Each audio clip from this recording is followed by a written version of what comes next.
All right, so good morning, everyone. Good morning. All right, so thank you very much for everyone for coming. This week is a special week for us at TSS. We are completing 8 years, so it will be a special day today. At the end of the lecture, we're gonna have a cake that we're gonna celebrate a little bit the TSS anniversary. So everybody's welcome to stay. But as usual, let's go ahead with our lecture. Rafael will talk about the impact of mediumship in our lives. So this month we have been talking about mediumship, and this is the topic for today. But before we start, we're gonna have our lecture. Our prayer. Thank you, and reading for Raquel. Okay, thank you. Good morning, everyone. Good morning. So the reading of today is from the book Happy Life by Divaldo Franco and Joan de Angelis. You may not know it, but you are an example for someone. There are always people observing your actions, even the mistaken ones, and aligning themselves with them. You are thus responsible not only for what you do, but also for what your ideas and attitudes inspire in other individuals. Dictators and arbitrary people by themselves will never accomplish anything were it not for those who think like them and support them. By the same token, good words will disappear were it not for those people who identify with them through sacrifice and love. Be careful what you say and do. Encourage followers to elevate themselves and to act correctly. Dear God, our beloved spirits present here today, thank you for the opportunity of being here one more time together, to learn a little bit more of your teachings, to become better spirits. We ask that you inspire our friend Rafael, that he may be able to provide to us everything he learned when putting this lecture together. Unless we ask you to open our minds and our hearts to absorb as much as possible. Thank you, so be it.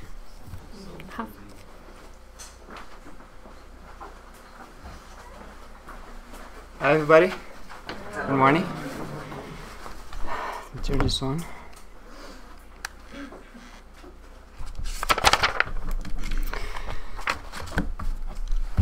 So before I start, I would like to thank our friends at TSS for the opportunity to be here. I mean myself. To be allowed to participate in this team of speakers. I consider this a very important opportunity of work, to self-development, and to participate the spread of this doctrine that we love so much and brings so much peace to us. So I'm really thankful for the opportunity to be here today. And the idea today is to talk a little bit, to bring to you this topic of mediumship in our lives. So in this month we have been studying mediumship. We had previously lectures from Marco Magalhães and Marco Diniz. And the idea is to approach this topic on another side. So not just what we call the ostensive mediums, those who receive messages through psychophony, speaking, or psychography, writing, but all of us. So we all have mediumship, and the mediumship, it's always on. It's a channel that we have, that all of us have, and it's never off. So what is the impact of that channel in our lives? Can it make us happier? Can it make us more sad? Can it bring us peace? So I will start with this slide. this picture. So I believe that most of us think that this is very familiar situation. So we take, well, we can add Go Train to this, so not just TTC. So why is this important? Well, first, this is where I had the inspiration, because I was there and I was looking at all these people. So I started thinking, how do I internalize this reality? How do I feel when I'm there, sitting there, together with all these people? Do I feel good? Or do I feel stressed already? Or don't I feel anything? I have huge headphones and I'm listening to, I'm watching a movie, and I don't even realize I'm there. I don't even know there's people around me. So depending on how we access reality, that will change, will impact directly the way we are feeling.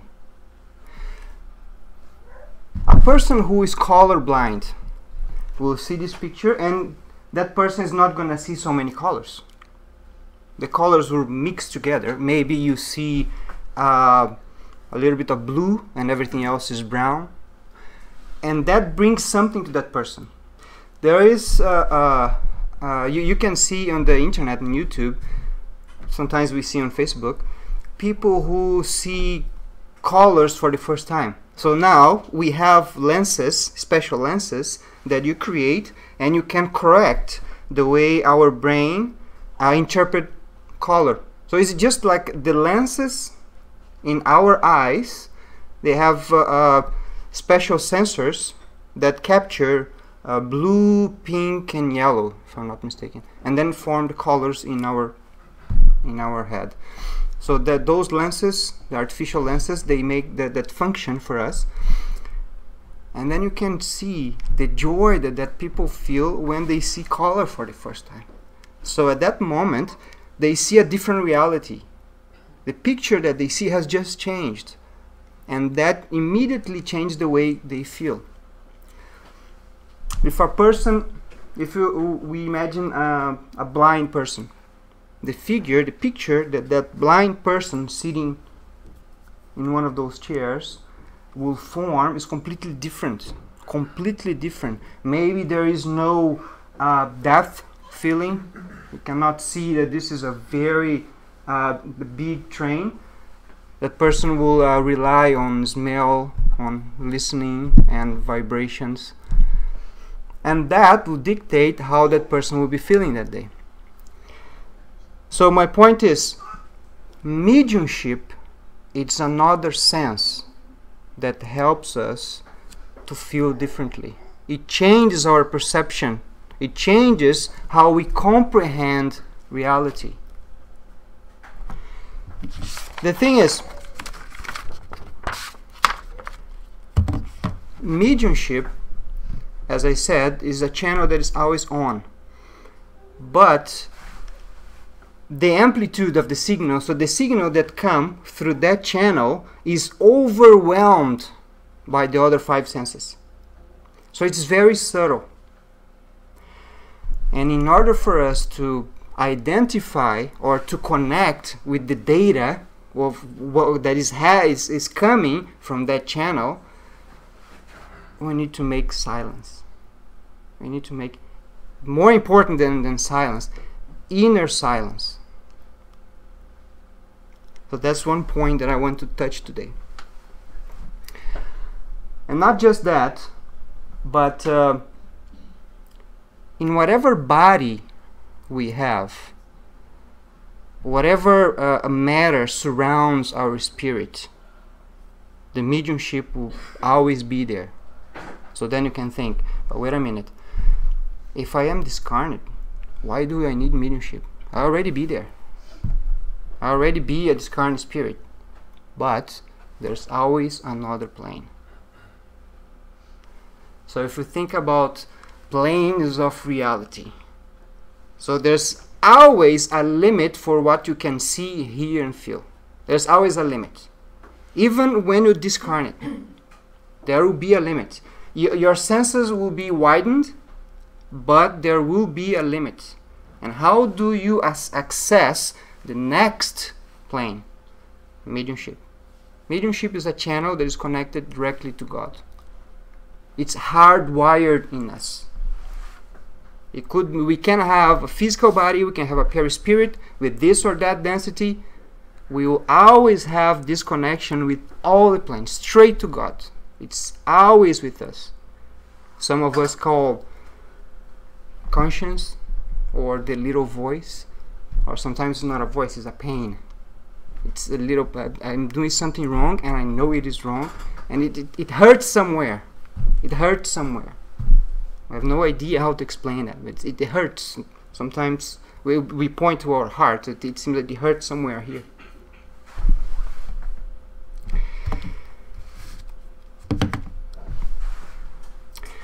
So we can imagine this channel as being like something really material and very common in our society. Internet. So most of us can get a phone right now. You can take your phone out of your pocket and you can watch a movie. Of course, it wouldn't be nice for you to be watching a movie right in the middle of the lecture, but you can do that. We have technology for that. So how is that possible? That all that data is in the air, here right now. We don't really need air, but let's just imagine it's here around us. And when I take my phone, I tune with that data and I filter all the other noise, and then I can watch my movie. Mediumship is the same thing. When we want to make a prayer, what is the first thing we do? Unconsciously, we close our eyes. Why do we close our eyes? Why do we need to? We are always with our eyes closed. So we come here and then we're going to make a prayer. Everybody close their eyes. But why? Nobody tells people to close their eyes. Or sometimes they do. But why do we close our eyes and we try to make silence? To concentrate, to decrease the amount of noise. When you open your eyes, there's a flood of information that comes to your brain. Because you see a wide range, actually a narrow range, of electromagnetic radiation that we understand as colors. And then but it's not just that. It's not just looking at the picture. We see a picture and we immediately start thinking about it. We interpret and comprehend. So we see a person and we see the way that person is looking at us, the way that the expression. We do this automatically. We don't even realize it. So when we close our eyes, we diminish the amount of data that our brain has to process. And the idea is try to concentrate on the inner voice in this communication with God. And how, when we are able to do this, to make silence, what would we feel? Would we hear God talking to us like Cecil B. DeMille, The 10 Commandments, with Charlton Heston, with the burning bush? We're not going to hear God's voice. We're going to... We say that we feel His presence because we feel peace and confidence. We'll feel my strength to move on. It seems that from that moment on we are stronger to overcome difficulties, or we relax our heartbeat, and in moments of stress we feel better. We feel like there's someone with us to help us. So to learn to listen to this communication with God, it's the mediumship that we all have, every single one of us. And we had this since the moment we were created, not just as human beings, but since the moment we were created, throughout all the kingdoms of nature, throughout all our evolution, we always had this communication. We were created and we are never alone. He's always there. What changes is just our perception to be able to identify His presence with us, to make a little bit of silence.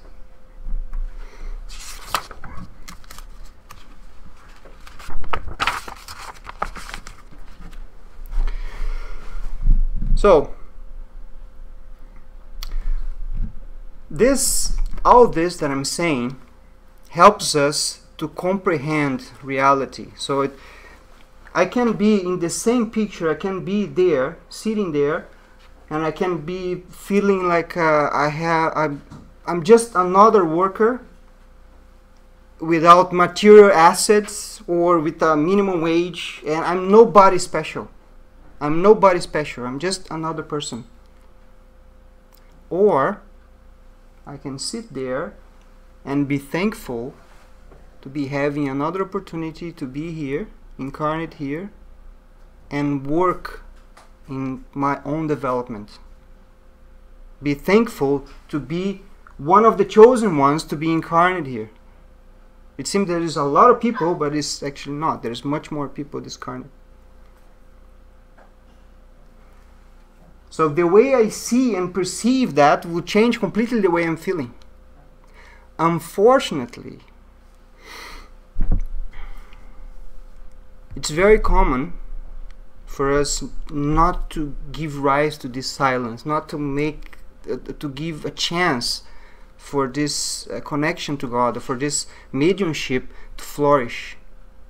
We are always busy, and when we have time, instead of thinking about why am I there, as I said, you listen to very loud music so that you cannot hear yourself. It's like an unconscious action to not hear yourself, and that blinds you and makes you think that all that you can comprehend is what is coming from your five senses. And that makes people feel empty. And depending on the situation, depending how the person is understanding that reality, it leads to drugs and sometimes suicide, which is unfortunately growing in our society every year. If that person could stop a little and think about this connection and try to make a little bit of silence, meditation or prayer, you'll see that there's more to life. You'll feel that there's a small leakage, a small source of strength that start coming and helps you to overcome whatever difficulty you have in life. It doesn't matter what. It doesn't matter what difficulty you're going through. If you have some time to give yourself some peace, to sit down. Sometimes you just have to sit down and stop and look around. We live in a very beautiful country, so wherever you are, you have a park, you have trees. Today is raining, but we have been having so many beautiful days. So just stop a little and look at everything. Even if you are walking in the middle of buildings, try to see what is the meaning of all that. Think about your life. Make some silence, and then you see that you become stronger, and you feel that there will be someone with you. So the feelings of suicide or depression, they would lessen. It's not very easy to end with them completely, but you see that there is a light. There's always a light.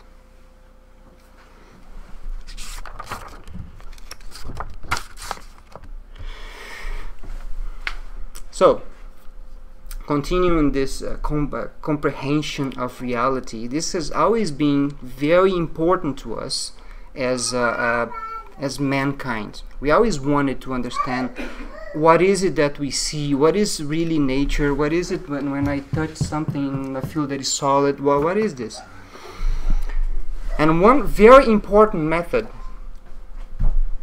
that we use, it's important but it's not enough. But for some reason, most of our society think it is the only method. It's the scientific method, science. It seems today that we rely on science to tell us if we love someone, or if we can create sickness or not. We rely on scientists that are human beings like us to tell us what is true or what is false. It is an important method, but we know that there's more out there. There is more of just what we read in the physics book. But in any case, the development of this science, it's very important because it starts telling them that there is something else. So the more they develop, the more they approach us, the more they approach religion. So I want to bring one example. It's not hard to understand, but it's a very interesting example. So there's a physicist called Dr. William Tiller. He has been studying for 30 years the impact of consciousness in the physical realm, in matter, mind over matter. So he has been applying the scientific method to study that in the Institute for Psychoenergetic Science. So we don't call mediumship, it is psychoenergy. And the mediums, we don't call mediums, we call intentional host device. So it kind of, what they try to do is to make it more technical. Why? So that they can publish the papers. If you try to write a scientific paper and you put a mediumship there, it's rejected right away if you don't lose your job. So what they want to do is to kind of, I'm going to make it more technical and put some mask on top of it. And then I throw some equations, but the result is the same. So what has he discovered? So it's very interesting. So he makes some apparatus. So imagine two waterfalls. So you put a water pump, and then there's water coming out of two pipes. The pipes have the same diameter. The pressure pump is the same on both pipes. So there's a flow of water coming out. So he takes that apparatus and he puts somewhere, sometimes buried in the ground, what they called a dungeon. It's a lab underground. Then he takes a person, a medium, or IHD, intentional host device, and he puts miles away. And then he communicates with that person and says, okay, now you're going to think about the flow of water, and you're going to change the flow of water, or in one of the pipes, only one of the pipes, with your mind. And then, okay, so then the person sees on the clock, okay, now I'm going to start to meditate, concentrate. I'm going to imagine the pipe, and I'm going to change the water on that pipe. And he did that with several experiments for 30 years. And he wrote several papers. But of course, most of the papers are rejected. So he published himself. He created his own institute, and the papers are there. So this was taken from one of them. So he discovered that you have the normal laws of physics, what we study, and we go to the lab and we test it. And you saw that at the moment you have consciousness, those laws, they bend a little bit. And the more you have, the more concentrated the person is, the more it differs from those laws. And you start having different phenomena that you were not expecting. So one of them that is very simple is changing the pH of water. So this is the change in the pH caused by the person that is thinking about the water. So imagine the deepness, the depth of this, not discovery, but this experiment. So this has been around for a long time, We hear about those experiments. The problem is those experiences, they are completely, they face a wall. They face a wall of scientists, or called, but most people call scientific materialism. That is a religion as any other. Why do I say religion? Because those people, they don't even know, they don't even read the papers, or they don't even understand what the experiment was. They just block it. This is not science, it's completely blocked. But in any case, this is out there, and it shows us that science is kind of, little by little, is getting close to what we have known for a long time. So for that reason, if you take all those experiments and equations and papers and you put everything together and you squeeze, there's very little juice that comes out. What do I mean by that? Imagine that someone comes and that person is suffering for whatever reason, and it comes to our what is the name of the service? I forgot. Fraternal meeting. So the person sits, and I just had a huge fight with my husband, my wife, my brother, my sister, and the person's really in need of talking to someone. As sometimes we all feel like that. And then you say, well, I don't know anything about that, but I have this very interesting paper here about changing pH of water, if you want to read it. It's not going to help anybody. It's not going to help. So that's what I mean by there's very little juice.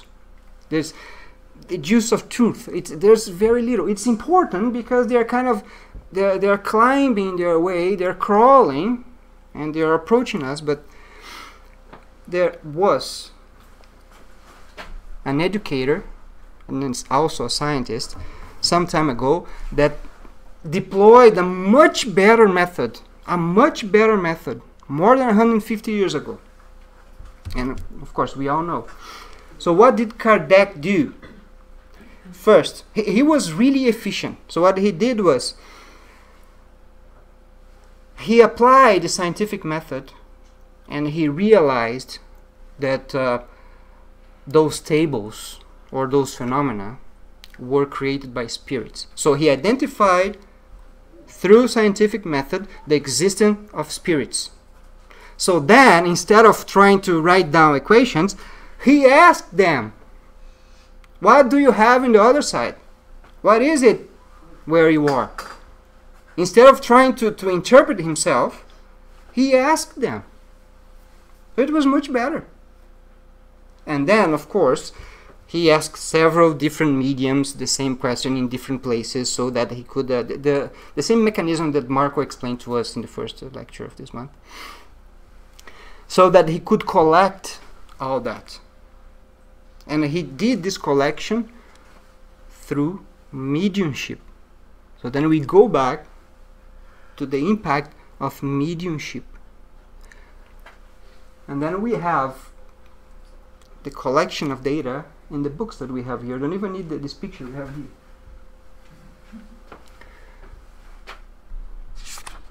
And in order to see what is the impact that this has in our lives, I will bring 3 examples. Only 3 examples. First of them, it comes from the book of the Spirit's book. So question 459. Do spirits have any influence in our thoughts and actions? So the answer, this is a very important question that we always study and we always remember, because it impacts us directly. So it says, their influence is greater than you suppose, for very frequently it's they who guide you. Guide you. See, that the key word is guide you.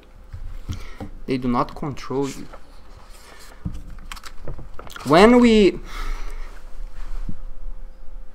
hire a guide, when we want to go somewhere and we hire a guide, that person had already been where we want to go. Or it would be very weird to hire someone that had never been there. So that spirit He knows where we want to go. And He guides us there. If you have good intentions, you have good guides. If you have bad intentions, you also have good guides. You don't have bad guides. You have good guides for both situations.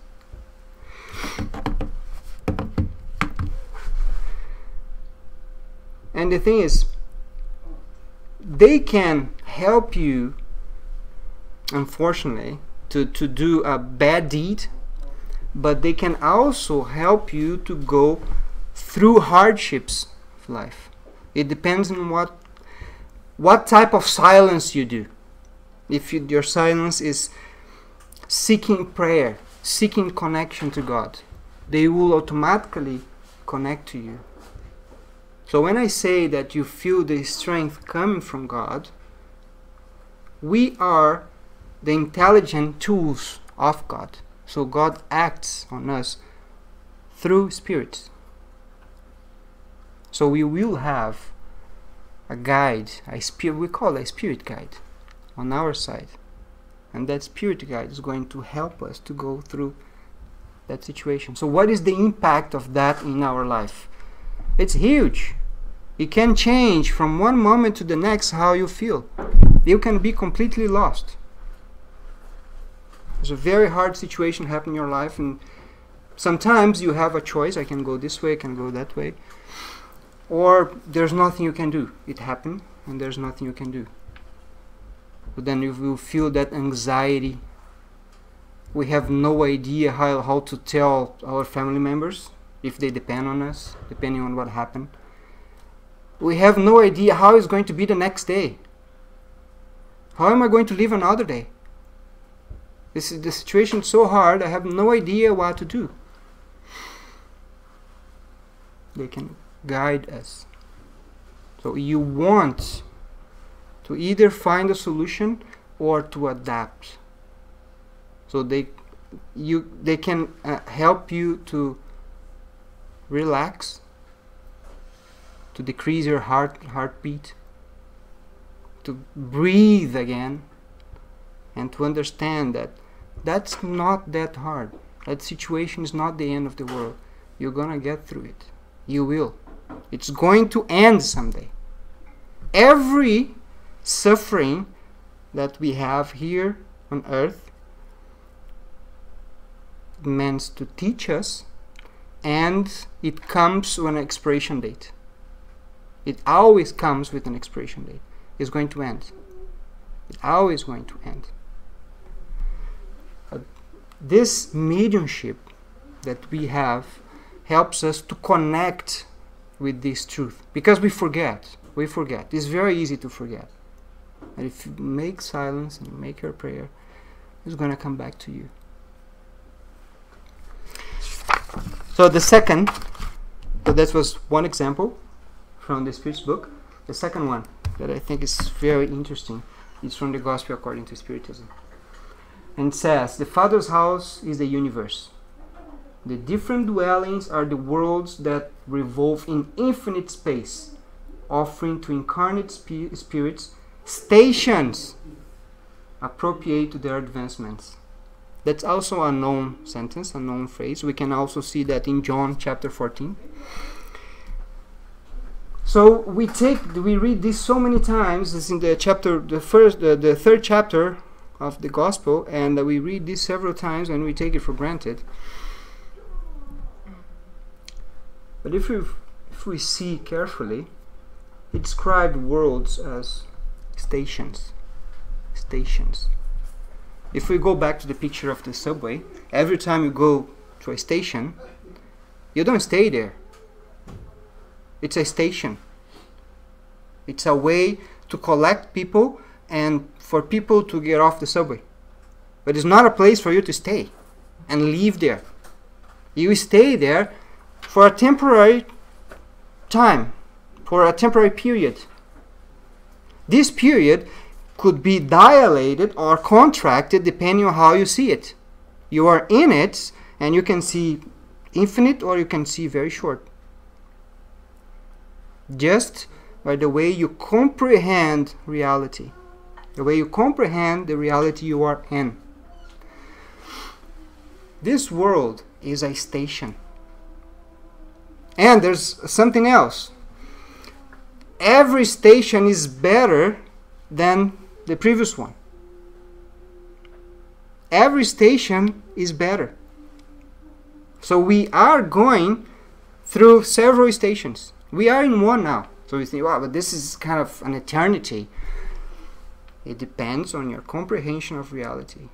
It depends. We can think as our period here as infinite, or you can think about this very short. So this tells us, since the worlds are stations, we are not meant to be in there forever, to live in a world, in a rock forever. So our destination is to live in the universe. So think about that. We don't need to have a planet to live in. Those are stations for us to learn.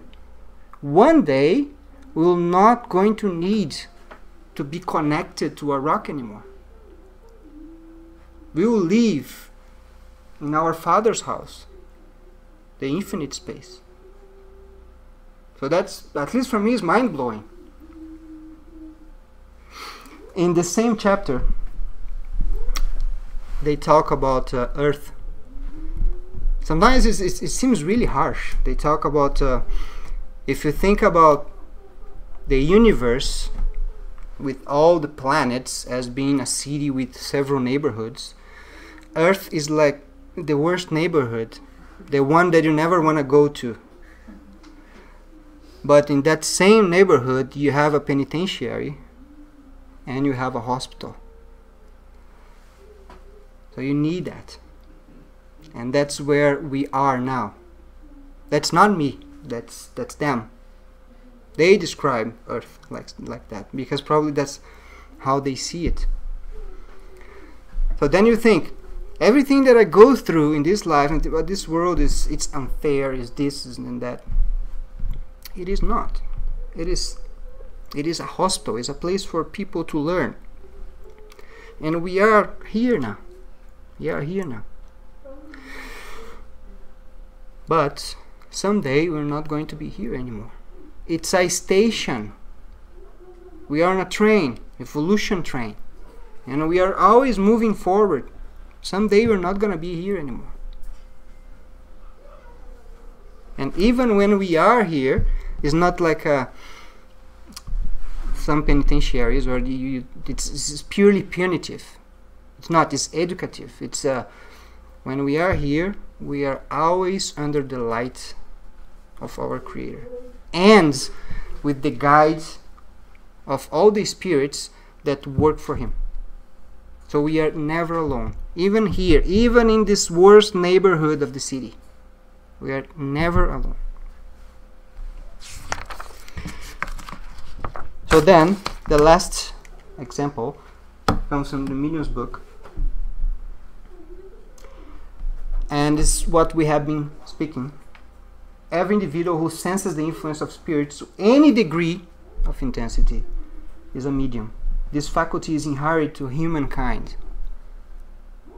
But what is humankind?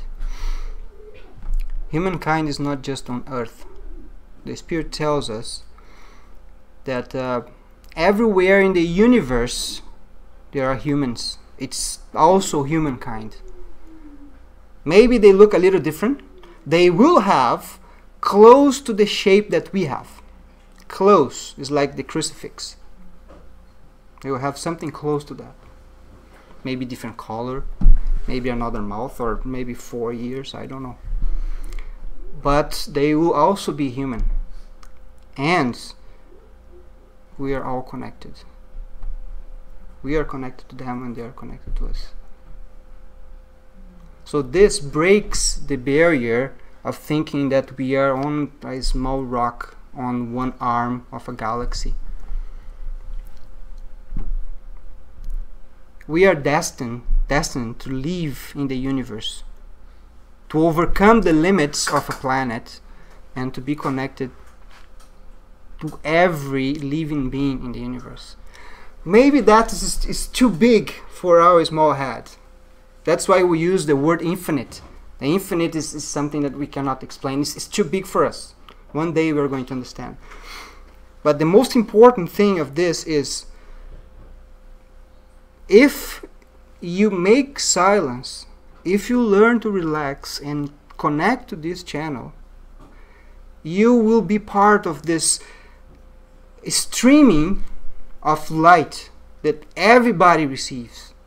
And we can draw our strength from that. And we can use it to power us through whatever difficulties we have in life. Whatever difficulties. Sometimes nobody can tell that you are going through a difficult time. It's all in your mind. But it exists in the comprehension inside of your mind. It is there. We all have situations like that. So mediumship can change this comprehension. Instead of thinking that you are alone, you are worthless, you are just another worker, just another immigrant. You are not. You are a unique person. A unique person with a unique channel straight to God. Or a channel just for you. Just for you.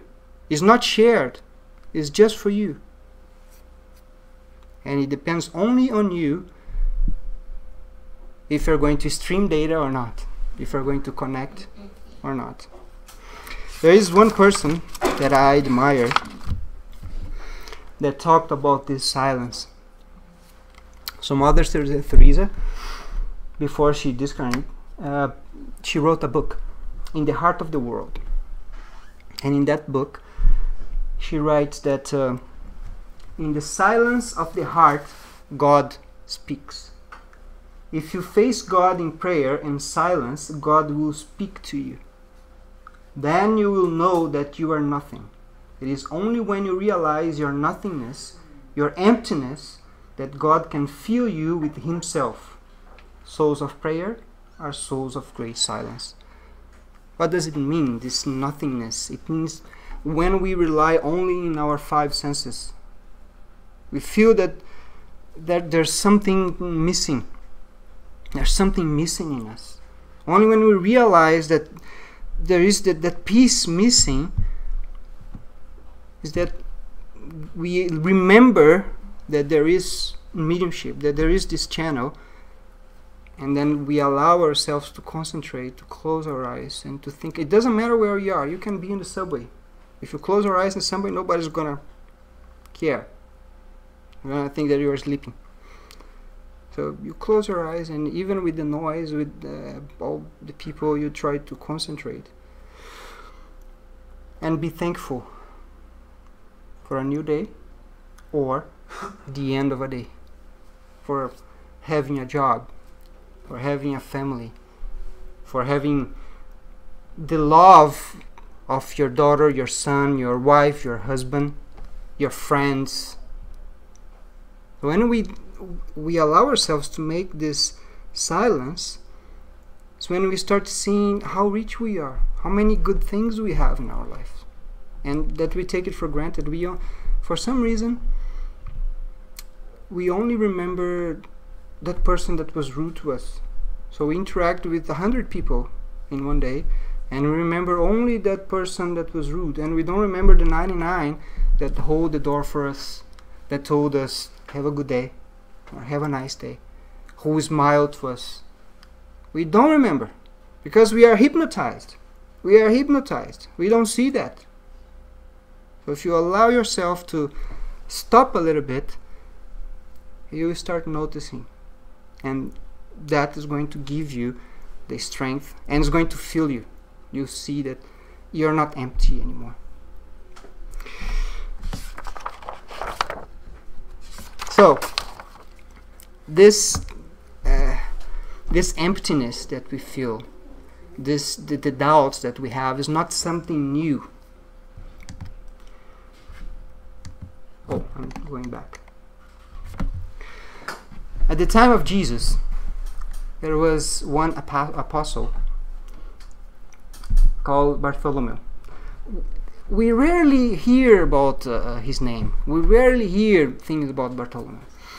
But he was one of the most dedicated apostles. He really focused on everything that Jesus said. And he tried a lot to be a good person. But there was one day that they were around the Tiberiades, the Galilean Sea. And Bartholomew was thinking about life. He was thinking the same thing we do. So he was seeing the world the way it is. And I was saying, people who do bad things, they don't receive anything back. They get on with it and nothing happens to them. So there's so many. This is him thinking in his mind. So he was really troubled with the unfairness that he was seeing in the world. And then they were at Peter's house, and Peter was working his net, and he was a fisherman, so he was busy. And Jesus found some time alone with Bartholomew. So he saw what Bartholomew was thinking. He knew that he was suffering. And then he came. So the Humberto de Campos is the spirit that tells us the story. So he tells us Jesus came out of his meditation, and he approaches Bartholomew and he asks, "Why are you so sad?" And then Bartholomew says everything that goes through his life, and that his family doesn't like him, doesn't understand that he's searching a new path of truth, and everything that troubles his heart. And Jesus says, "I told you several times that my kingdom is not of this world. But do you think I would have come here if I didn't want to make this world my kingdom too? And do you think I would come here if I wasn't sure that this will happen? My kingdom will be of this world. If I tell this to you, why are you still sad? You need to understand that everything that we go through here is to develop us, is to make us grow so that we can share our Father's peace. You need to work in yourself. You need to light in yourself your own light. It has to come from inside. And that you can only develop through going through those hard things in life. But I want all my disciples to be joyful. Because what I tell you, it's good news. It's nothing bad. It's good news." And then Bartholomew, he thought about that. And he lived far away. He lived in Dalmuta. It's another city. So he walked back home all through the night. A long time, just meditating on what Jesus had told him. And then when he got home, the sun was rising, and then his father, his mother, and brothers, they were all saying, you are a useless person. You go there and you talk to that carpenter, and you don't do anything else, and then you get home at this time. You don't spend any time with us, so you are a useless person. And at that time, instead of arguing, which is what he did every time, he delivered silence. He made silence. And when he made silence, at that time, he felt joy. He felt good. Because for the first time, he saw his family as people who just don't understand yet. I don't need to say anything. I need to respect that they still don't understand. But I do. So I need to feel. So that's why I feel happy, because I do. I do. They don't do yet, but I do. And then he rested for a few hours, and he went to his work. So he took his net and his boat, and he went to work. And in the work, of course, he has to deal with people. He has to sell his fish. So there's all sorts of interaction, and he had a smile to everybody. In the previous day, he was very stressed with everybody. So in that day, he just smiled the whole day. And then he understood what is communication, this communion with God, this channel, this mediumship with God. He learned how to listen to it. And from that moment on, he was always joyful. So I want to end this today with this message from our Master, and to tell you that it doesn't matter what you go through. I tell this to myself too. That's why I say that this is a very important work opportunity, because when we study all this stays with me too. I need that too. Let's remember that we can make our prayer. We have this channel. We just need to make some silence and learn how to listen to it. And I can assure you, because it happens to me too, a little bit of peace will fill you. Maybe it's not a lot, maybe it's not eternal peace, because we have a long way to go, but it's peace and strength enough to help you go through whatever difficulties you have in life.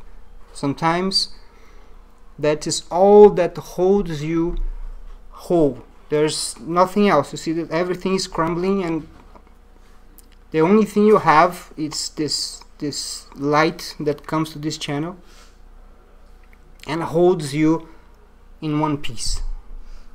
There's nothing else. There's only this light, and it's always there, always available. We just need to learn how to listen to it. Thank you.